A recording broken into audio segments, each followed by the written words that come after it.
برنده جایزه نوبل ادبیات جهان به روی صحنه ایستاد در پاریس فرانسه. رو به حضار گفت امشب من این جایزه ارزشمند رو تقدیم میکنم به همسر عزیزم که با نبودنش باعث شد من بتونم این کتاب رو بنویسم. یه مدت مسافرت بوده، این کتاب رو نوشته، برنده ادبیات.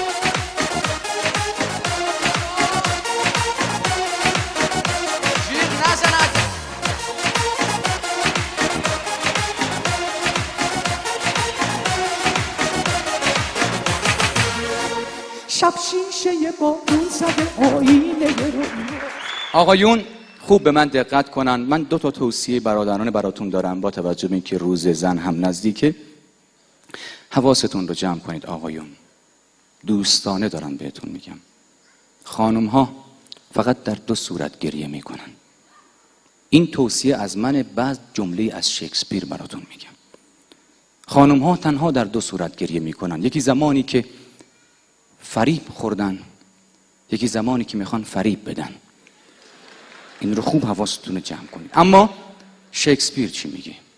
شکسپیر میگه که هر موقع که خانم شما گریه میکنه بدونید که میخواد خرتون کنه. اما زمانی که خانم شما میخنده مطمئن باشید خرتون کرده. یه کار از کار گذشته.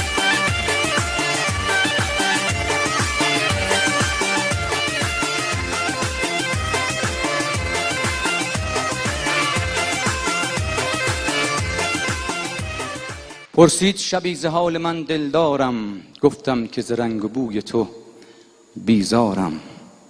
گفتا نکند 2 تا شده شلوارت، گفتم پنپه فقط تو رو دوست دارم.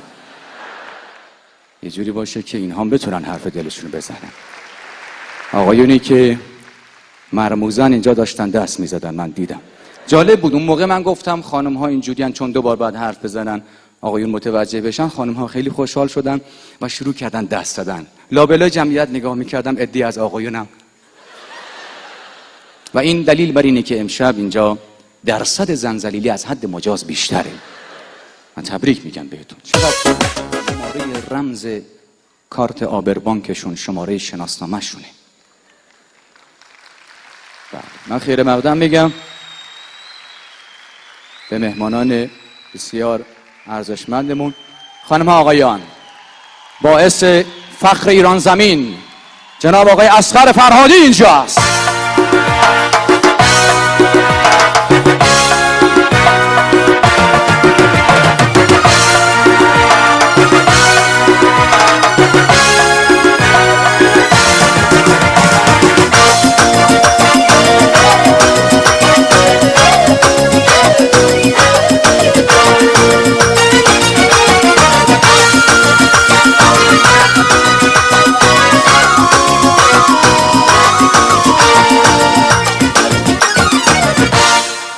و دوست خوبمون جناب آقای شهبازی که در نقش پدر نادر بازی می‌کردن. خیلی خوش آمدید. آقای فرهادی خیلی خوش آمدید. در قرن اخیر بی سابقه بوده در صنعت سینما کسی از ایران بتونه این جایزه ارزشمند رو از میان رقبای سرسخت جهانی که در فیلم واقعا قوی هستن، جناب آقای اصغر فرهادی بتونه این جایزه ارزشمند رو برنده باشه.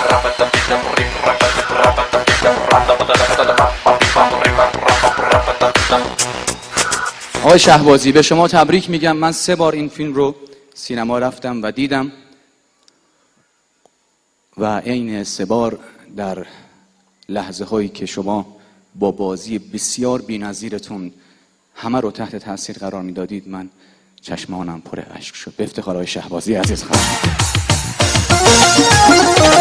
حالا که خداوند به شما طول عمر با عزت بده. سلامتی همه باباهایی که شماره رمز کارت آبربانکشون شماره شناسنامه شونه.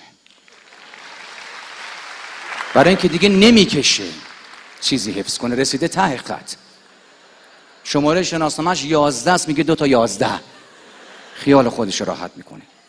سلامتی همه این مردای بامرام، مخصوصا اون آقایی که شب نرفت خونشون، صبح که رفت خانومش بهش شک کرد.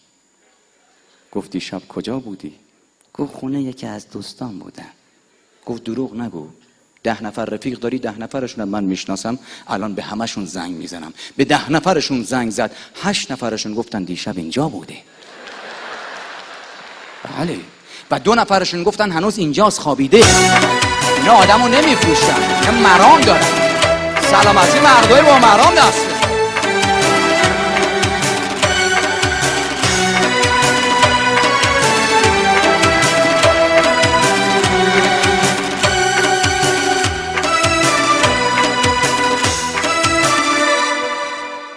بازم اشکای چشمو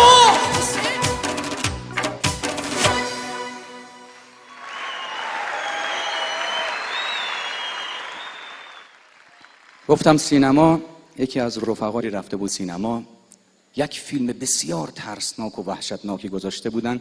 انقدر این فیلم دهشتناک بود که مردم همه بلند شدن گریختن، فرار کردن از سالن. دیدن رفیق شهریاری ردیف جلو صف نشسته، رفتن بهش گفتن چرا تو فرار نکردی؟ گفت به من دست نزنید، من خراب کردم.